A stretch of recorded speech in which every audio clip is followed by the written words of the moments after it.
Maseret Ketuvot Daf Mem Tet, on commence Bezrat Hashem au Daf Mem Chet Amud Bet.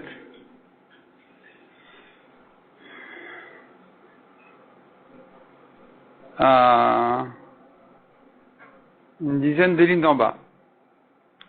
Tana Masar Ha'av Leshlucha Abal Vezinta Arezu Bechenek. Quand le père a transmis sa fille aux envoyés du mari qui sont venus à sa rencontre pour la recevoir, à partir de ce moment-là, elle est considérée comme mariée, à tel point que son statut a changé même en ce qui concerne si elle est allée avec un autre homme, alors que, en tant que Mekudeshet uniquement avant le mariage, elle aurait été Chayevet Skila. Maintenant qu'elle est considérée comme mariée complètement, elle est Chayevet Chenek. Ce qui est la différence entre une Nahara Meorasa, une jeune fille qui est Mekudeshet à un homme, réservé, et si elle a trompé son mari, elle est allée avec quelqu'un d'autre, elle est Chayevet Skila, tandis que dès que le mariage a eu lieu, dorénavant elle est Chayevet Chenek, comme toutes les femmes mariées. La différence entre Skila et Chenek, on l'a ramené hier, c'est que Skila c'est lapidé, Chenek c'est étranglé. La Gemara dit Mena Anemile, donc d'où on sait ça, qu'elle est considérée comme une femme mariée, et que son statut a changé aussi en ce qui concerne cette mita, son chiyuv mita, qu'elle sera chayevet chenek. D'où on sait ça. Amar Rabbi Ami bar Chama, Amar Ikra, la Torah a dit, Niznot betavia, prat, c'est-à-dire quand la Torah a parlé de Nahara Meorasa qui est chayevet skila, qui est celle qui est lapidée, c'est celle qui a fauté chez son père. Prat la shemasar av leshluchei abal, elle a été exclue de la celle qui a été transmise déjà du père aux envoyés du mari, qui elle n'est plus considérée comme chez son père, et que donc, si maintenant elle a fauté, elle n'a plus de skila, elle n'est pas lapidée, au contraire, elle est chayevet mita chenek comme une femme mariée chez son mari, qui est donc chayevet chenek, qui veut dire elle est étranglée. Ve'ema demande à Gemara, d'où tu sais exclure celle-là, d'où tu sais que c'est celle-là qui est déjà considérée comme mariée. Peut-être que le pasuk ne vient exclure uniquement prat shenichnesa de choupa velanivala, celle qui est rentrée en choupa et qui n'a pas encore été connue par son mari, c'est elle qui est considérée comme mariée. Mais si elle n'a que été transmise aux envoyés du mari, c'est insuffisant, elle serait encore considérée comme mekudeshet, comme réservée, pas comme mariée. Amar Rava répond la Gemara, Amarli Ami, Ami m'a répondu, choupa bedi activa. Pour le cas où elle est déjà rentrée en choupa, on a déjà un pasuk qui dit clairement que dorénavant elle est considérée comme mariée et que son statut a changé aussi en ce qui concerne le chiyuv mita. Car le pasuk dit en ce qui concerne la choupa, le pasuk dit à propos de Nahara Meorasa, le pasuk dit comme ça, qui est Nahara Meorasa, qui est Nahara Betula, Meorasa leish. Donc s'il y a une jeune fille vierge qui est réservée à un homme, Meorasa ça veut dire avec des kiddushin. De là, on apprend, Nahara velo bogeret. Quand on a dit jeune fille, elle a été exclue de là à partir de l'âge de 12 ans et demi, elle n'est plus considérée comme jeune fille, elle est adulte. Betula, une vierge velo beula pas si elle a déjà été connue, celle-là n'a pas de chiyuv skila, elle sera chayevet chenek comme n'importe quelle femme. Meorasa velo nesua, donc c'est que si elle est mekudeshet, mais pas si elle est mariée. Celle qui est mariée n'a pas de skila, elle a un chenek. Maï nesua, qu'est-ce qu'on veut dire par mariée? Il est manesua mamash, aïnou betula. Si tu veux dire mariée complètement, on a déjà dit qu'elle doit être vierge pour être chayevet skila. Une femme mariée complètement n'est plus vierge, elle est plus dans un statut de vierge. Donc on a déjà dit betula velo beula, que pas si elle était connue par son mari. Donc pourquoi j'ai besoin de préciser ici que si elle est mariée, elle n'a pas de skila.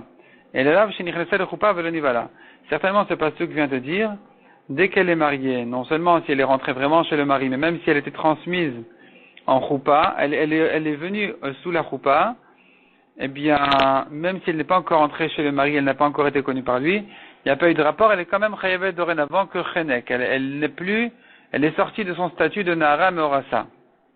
Donc le pasuk de choupa, c'est-à-dire le cas de choupa, on l'apprend déjà de ce pasuk.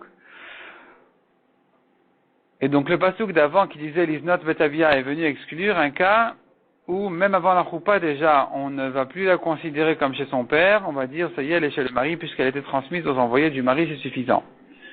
Demande la Gemara ve'ema echad de Adra le ben Asha, Adra le milta kamaita. La Gemara ici pose une question légère, comme dit Rashi, c'est pas une question spécialement forte. La Gemara simplement vient prouver, vérifier, bien définir les cas. dans le cas où elle revient chez son père, peut-être qu'elle elle retrouve son premier statut, puisqu'elle n'est pas vraiment rentrée chez son mari, peut-être qu'elle ne l'a même jamais rencontré, simplement elle a été transmise entre les mains des envoyés du mari. Donc les envoyés du mari ont reçu la Kala, on l'a considérée dorénavant comme une mariée, qui est sortie de son statut de Meorasa, et donc elle n'est plus en Skila, elle est en Chenek. Mais la Gemara dit, mais si maintenant elle est revenue chez son père, peut-être qu'elle retrouve son premier statut. À Marava, non, ça c'est pas possible. À Ukvar Paskatana de Rabbi Ishmael, ça, Rabbi Ishmael, il a déjà tranché dans sa braïta. Nezana de Rabbi Ishmael. Veneder al-mana ou Gurusha, le pasuk nous dit le vœu d'une veuve ou d'une divorcée. Quand la chair asra nafsha kumalea, tout ce qu'elle jure, tous les vœux qu'elle fait, tout ça, elle doit les accomplir. Matalmud Demar, que vient m'apprendre ce pasuk? C'est évident, il n'y a personne qui puisse l'annuler. Va alors, Mutzet Miklal Av, elle est sortie de chez son père, ou Mutzet Miklal Bal, elle est sortie de chez son mari. Donc c'est évident qu'elle doit accomplir ce qu'elle a juré. Et là, c'est pas ce que vient apprendre justement notre cas à nous.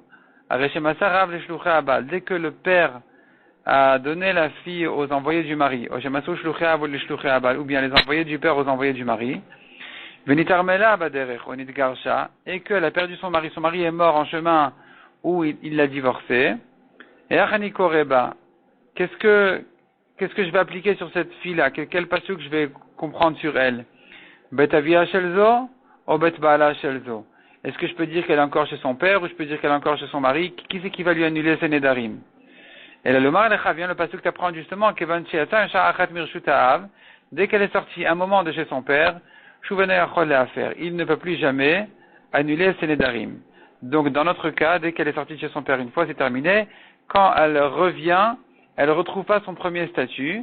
Donc, elle n'aura plus jamais le statut de Nahara Meorasa. Si elle se remarie dorénavant, eh bien, elle retrouve elle aura le statut d'une femme mariée habituelle qui est en Chenek. Amar Rafapa Afanan Mitanina. Rafapa prouve de notre Mishnah aussi. Il prouve d'une Mishnah qui dit Abal Nahara Meorasa Eno Chayav. Donc, qui est celui qui est chayav skila quand il a fauté avec une Nahara Meorasa, une jeune fille réservée à un homme, Atite Nahara Betula Meorasa. Comme a dit la Torah, il faut qu'elle soit d'abord jeune fille, ensuite vierge, et ensuite réservée à un homme. Vei Bevet Avia, et qu'elle soit encore chez son père. Et qu'est-ce qu'on vient de nous apprendre par chacun de ces détails-là? Bishlama Nahara, Velo Bogeret. Quand tu me dis jeune fille, tu viens me dire par là, et pas adulte. Betula, Velo Boula. Quand tu me dis vierge, ça veut dire pas si elle a déjà été connue par quelqu'un. Meorasa, Velonesua, tu me dis, elle est réservée, mais pas mariée.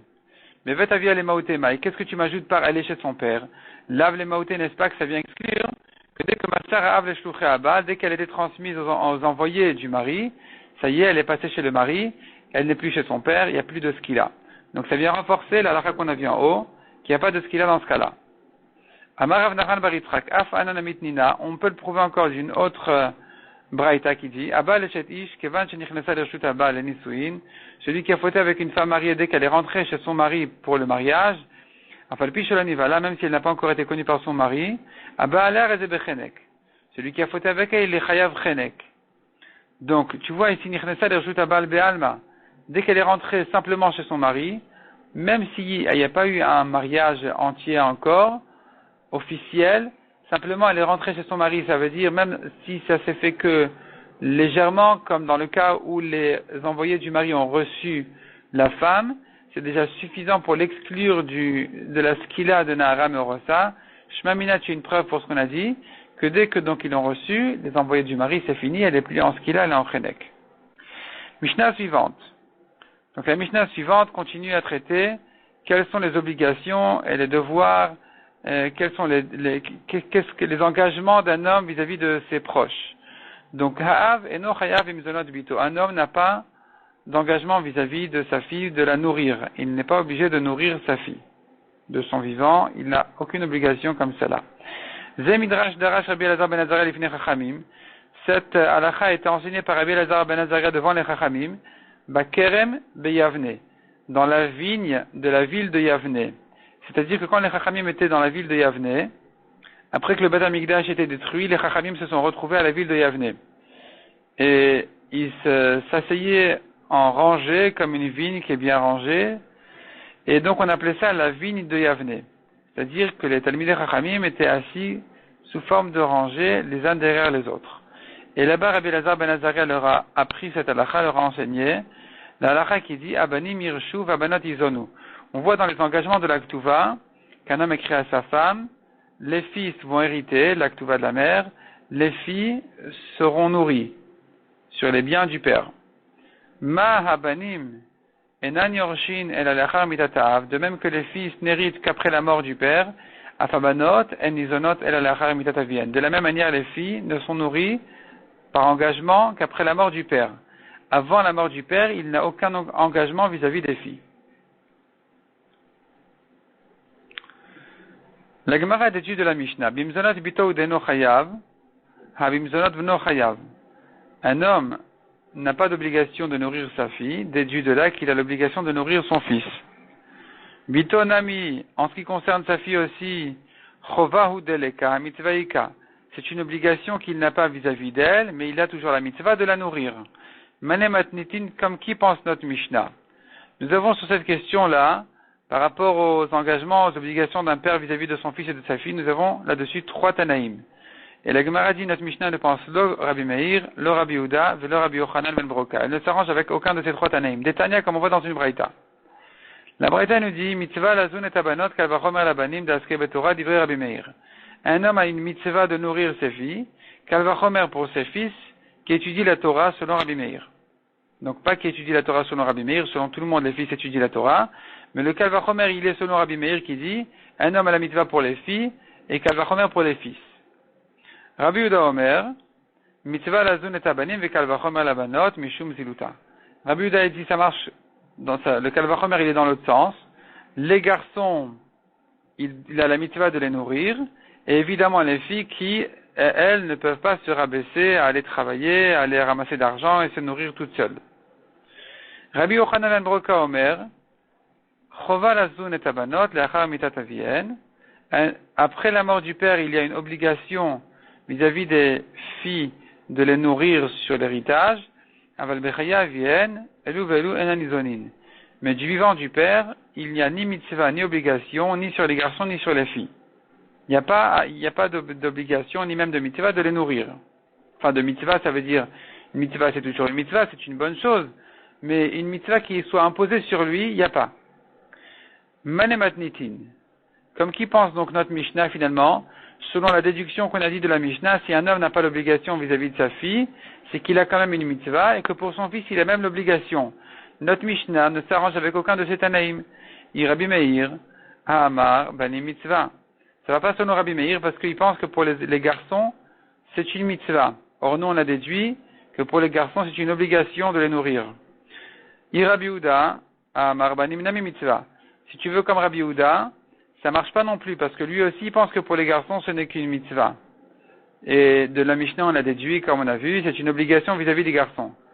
Rabbi Yochanan ben Broka, Afil mitzvah nami leka. Si tu veux dire que notre Mishnah, elle pense comme Rabbi Yochanan, ça marche pas. Parce que selon Rabbi Yochanan, même une mitzvah, il n'y a pas. Ni pour les garçons, ni pour les filles. Donc, nous, on a déduit de la Mishnah, pour les filles, obligation non, mitzvah oui. Ça marche pas avec Rabbi Yochanan. Et on a déduit pour les filles, il n'y a pas d'obligation, mais pour les garçons, il y a une obligation. Et là, c'est vraiment pas comme Rabbi Yochanan qui dit, aucune obligation, aucune mitzvah. Répond la Gemara. Iba itema Rabbi Meir, Iba itema Rabbi Yehuda, Iba itema Rabbi Yochanan ben Broka. Si tu veux, je m'arrange avec Rabbi Meir, avec Rabbi Yehuda, avec Rabbi Yochanan. Iba itema Rabbi Meir ve'achika amar. Je peux arranger notre Mishnah comme Rabbi Meir, et on va le comprendre de la manière suivante. Ha'avenu chayav mizonot bito. L'homme, selon notre Mishnah, on a dit, il n'a pas l'obligation de nourrir sa fille, ve'u adin livno, et il en est de même pour son fils. Ha mitzvah ve'bito yika. Déduit de là que d'obligation il n'y a pas pour sa fille, mais une mitzvah il y a. Kalvachomer les banim et kalvachomer pour les garçons qui étudient la Torah. Donc notre Mishnah en réalité pourrait s'arranger selon Rabbi Meir sous cette forme-là. Et tu me diras, mais pourquoi c'est écrit dans la Mishnah alors un homme n'a pas l'obligation vis-à-vis de sa fille, alors que selon Rabbi Meir vis-à-vis du fils non plus il n'y a pas d'obligation, ce n'est qu'une mitzvah. Alors la Gemara répond, Vaï de katan et bito akamashmalan. La raison pour laquelle on a parlé de la fille, c'est pour nous apprendre justement un chidouche, on tourne la page, de afilu bito, lo chova ou deleka mitzvaika. Que même pour sa fille, ce n'est qu'une obligation qu'il n'a pas vis-à-vis d'elle, mais une mitzvah il a vis-à-vis d'elle de la nourrir.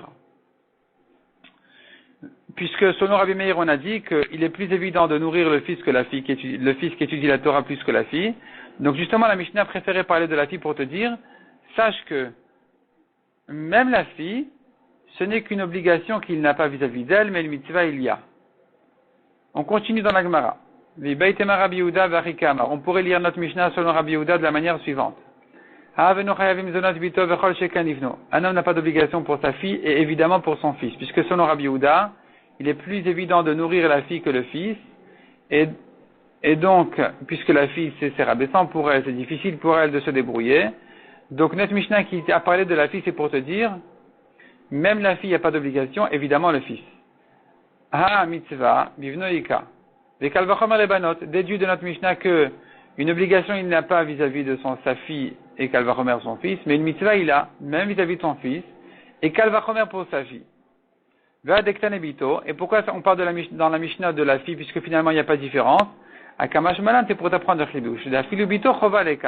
Que même vis-à-vis de sa fille, il n'a pas d'obligation. Même sa fille, qui selon Rabbi Yehuda, il est plus facile de l'obliger à la nourrir, non, il n'y a pas d'obligation, ce n'est qu'une mitzvah. Et si tu veux, je t'arrange la Mishnah avec Rabbi Yochanan de la manière suivante. Eno chayav bimsonot bito ve'uadin livno. Il n'a pas d'obligation vis-à-vis de sa fille et pareil pour son fils. Ve'uadin dafilu mitzvah namileka. Et il en est de même que même une mitzvah, il n'a pas ni pour sa fille ni pour son fils. Il n'y a pas de mitzvah qui soit vraiment imposée sur lui. C'est genre sa mitzvah de les nourrir. Il n'y a pas ça. C'est pas sa mitzvah plus que la mitzvah de n'importe quel autre pauvre de la ville. Peut-être un peu plus quand même, mais pas vraiment une mitzvah presque obligatoire. Ve'aide. Et la raison pour laquelle donc la Mishnah s'est formulée de cette manière-là, pourquoi elle nous dit qu'il n'y a pas d'obligation pour sa fille? C'est pas comme ça qu'on doit dire, il n'y a ni obligation, ni mitzvah, ni pour la fille, ni pour le fils. Pourquoi la Mishnah dit comme ça, selon Rabbi Yochanan? Eh bien, ve'aide de banot lacham mitat avien chova. C'est parce qu'après la mort du père, qu'il y a une obligation de nourrir les filles, que donc on a dû dire comme ça, Tananami enochaya, c'est pour ça qu'on a dit que de son vivant, il n'a pas d'obligation, même pour sa fille. Mais il en est de même qu'une mitzvah non plus. Amar Rabbi Hila, Amar Resh Lakish, Mishum Rabbi Yehuda bar Chanina. Beusha Idkinu, quand le Bedin et le Sanhedrin étaient dans la ville de Usha, ils ont institué, chez Adam Zanet Banav et Benotav Ksheniktanin, qu'un homme doive nourrir ses fils et ses filles tant qu'ils sont petits. Ibaleu. Et on a demandé là-dessus, ilcheta kevate ou anilcheta kevate. Est-ce que c'est comme ça l'alacha, qu'un homme doit nourrir ses enfants petits, oui ou non? C'est comme ça l'alacha ou c'est pas comme ça l'alacha? Donc selon la Mishnah, comme on a dit, il n'y a pas d'obligation. Une mitzvah peut-être, mais obligation non. La question qui se pose, c'est est-ce que quand le Bedin à Usha ont institué de le faire, un homme doit nourrir ses enfants, est-ce que c'est comme ça l'alacha, oui ou non? Tashma Kiava à tous les kameh de Rabbi Yehuda Amarleu. La Gemara vient prouver de ce que Rabbi Yehuda avait l'habitude de dire dans des cas pareils. Yarud Yalda Ve'abnemata Shadia. C'est-à-dire, Yarud c'est une bête cruelle qui, le crocodile, apparemment, il amène ses enfants et il les impose sur les gens de la ville. Il tient pas compte d'eux, il cherche pas à les nourrir. Il s'en fiche d'eux.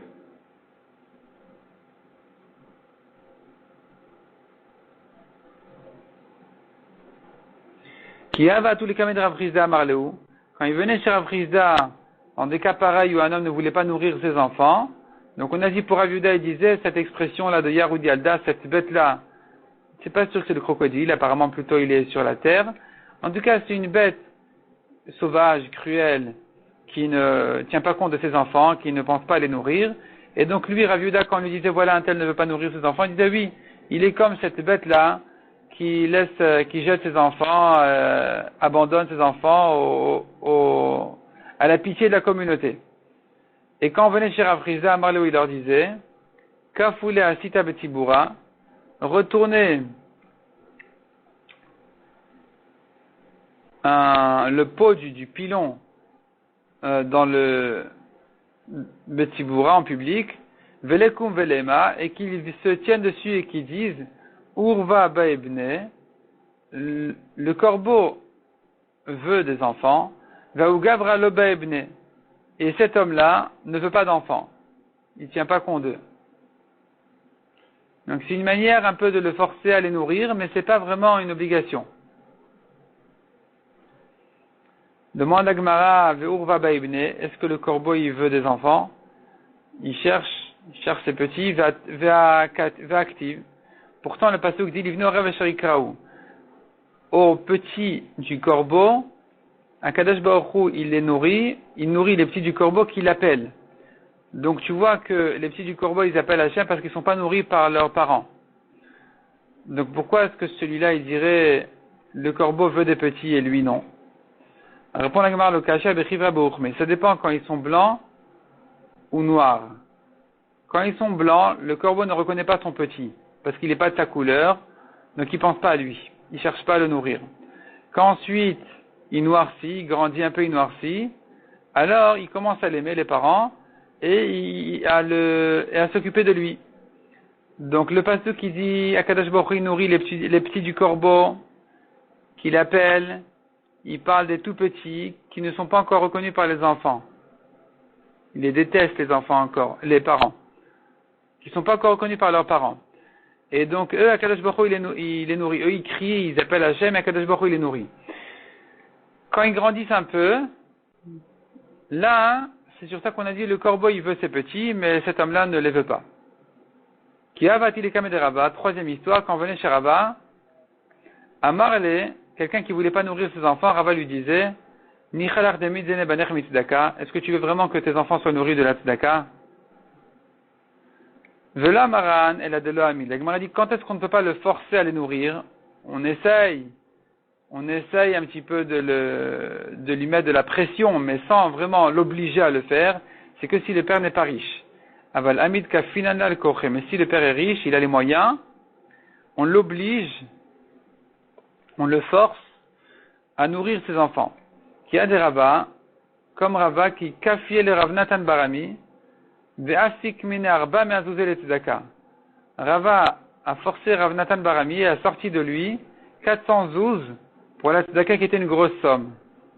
Donc tu vois qu'il y a lieu des fois de forcer un homme à donner de la tzedaka, qu'elle va remettre quand il s'agit de ses enfants, quand il a les moyens de les nourrir et qu'il ne peut pas le faire. Amar Rabbi Hila Maresh Lakish, Beusha Itkinu, quand le Bedin était dans la ville de Usha, ils ont institué encore une chose. À côté de Konechasav Levanav, un homme qui a écrit et a promis tous ses biens à ses fils, et voilà que bêtement il se retrouve maintenant sans rien, il n'a pas de quoi se nourrir, qu'est-ce qu'on fait maintenant? Lui et sa femme sont encore nourris des biens qu'il a déjà promis et donné. Donné, ça veut dire, quand je dis promis, je voulais dire, il les a écrits et donnés à ses enfants. Eh bien, les enfants doivent les nourrir. Malgré que, selon la Lacha, Alpidine, ils n'ont pas d'obligation parce que tout est à eux, ils peuvent oublier leurs parents et leur dire débrouillez-vous. Mais, quand même, en tant que tzedaka obligatoire et dette naturelle, il est forcé à les nourrir. Matkifler Abizera, Bitem Rabishma Balachmani. Abizera ou Rabbi Shmuel l'a objecté en disant Gdola Mizo Amrou, on a vu encore mieux que ça, Almanaton Izolat Minichasav, que la veuve d'un homme, elle est nourrie sur ses biens. Ou Veishtom Ibaya, est-ce que c'est la peine de dire que lui-même et sa femme qui ont donné tous leurs biens aux enfants, ils sont nourris des enfants? C'est évident ça. Rashi explique c'est quoi le cas de la veuve. Voyons Rashi ici. Gdola mizo amrou. Mieux que ça encore on a dit. Begdola mizo amrou kegon almana ou bat. Veniset abat. Un homme qui a laissé une veuve et une fille, et la fille s'est mariée. Shafalpi shehu met vanechassim ishtabdu yalokeach. Derabanan. Malgré que cet homme-là il est mort. Et que tous ses biens sont hypothéqués à celui qui est considéré midérabanan comme un acheteur Kegon bal benirse ishto, comme le mari sur les biens de sa femme, il est considéré comme un acheteur. Vekaimalan. Or, nous tenons en motzi'in, que la lachale en motzi'in et mazon et isha minechasim mishu abadim. On ne sort pas de biens qui sont déjà hypothéqués à quelqu'un, réservés à quelqu'un. On tire pas de ces biens-là pour nourrir la femme. Et donc ici, on a un problème. Parce que dès que la fille, elle s'est mariée, eh bien, on considère son mari, la fille, elle a hérité les biens. Le mari, dorénavant, il est comme l'acheteur de ces biens-là, ils sont comme hypothéqués au mari. Et comment tu peux sortir de ces terrains pour nourrir sa femme? Pourtant, la halakha est qu'on ne tire pas des biens hypothéqués, des biens qui sont déjà passés chez l'acheteur, pour nourrir la femme d'un homme.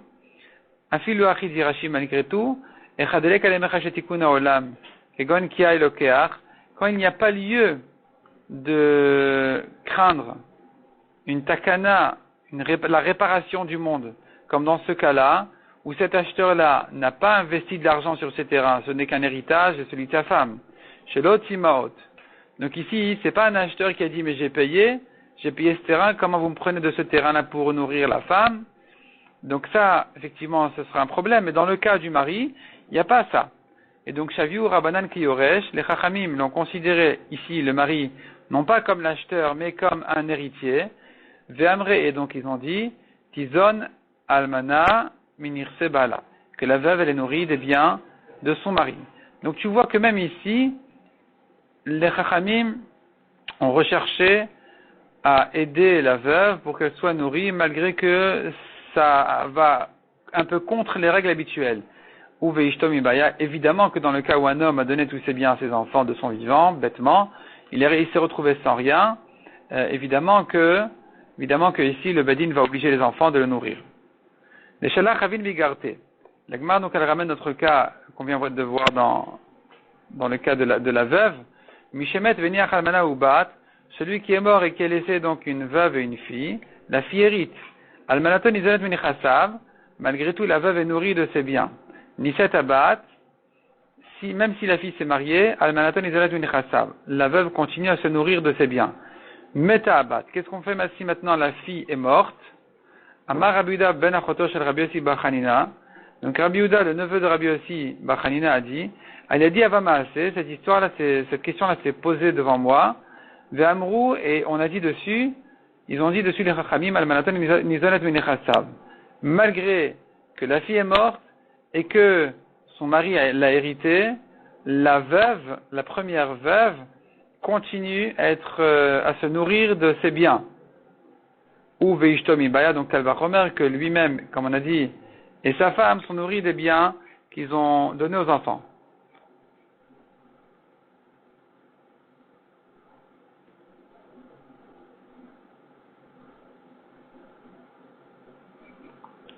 Donc quel est le chidouche? Répond la Gemara à Maudetema, tu aurais pu dire Atamudeleka de Tarach. Ce n'est que, dans le cas là-bas de la veuve, où il n'y a personne qui se fatigue pour la nourrir, donc les Chachamim ont fait une takana que la veuve soit nourrie des biens de sa fille, même après la mort de la fille. Avalacha, mais ici où le mari est vivant, et sa femme aussi, Nitrach ledidaolida, il a qu'à aller au travail. Le mari, il a qu'à travailler et nourrir soi-même et sa femme.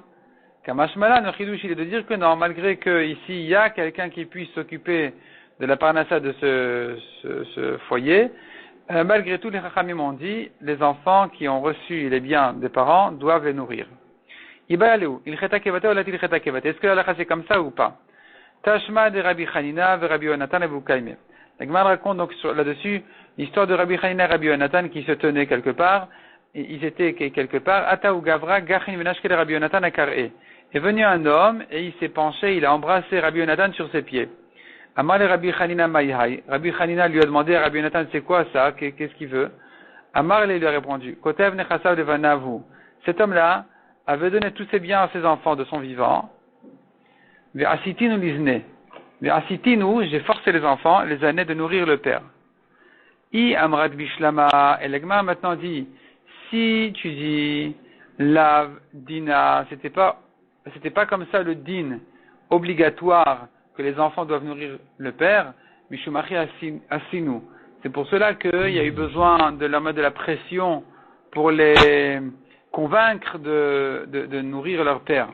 C'est pas vraiment un langage d'obligation selon le Bedin. Il les a forcés avec de la pression plutôt.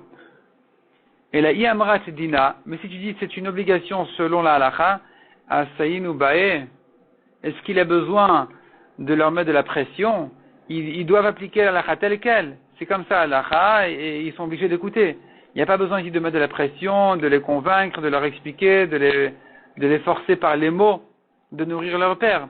Donc de là tu vois que selon la halacha, ils ne sont pas obligés les enfants de nourrir leur père quand ils ont reçu tous ces terrains de son vivant. C'est ce que dit ici le premier Tosfot justement, premier Tosfot en haut de la page, Asitinu Bai, Hay Isui, ce forcing là qu'il a mis sur les enfants, Sarich Lomar Dainu Bidvarim. Il faut dire que c'était par des paroles, pas une pression de Beddin, mais une pression de paroles. Tosfot ramène encore des exemples, on voit que Isui des fois, le forcing des fois veut dire plutôt par des paroles que vraiment par la force.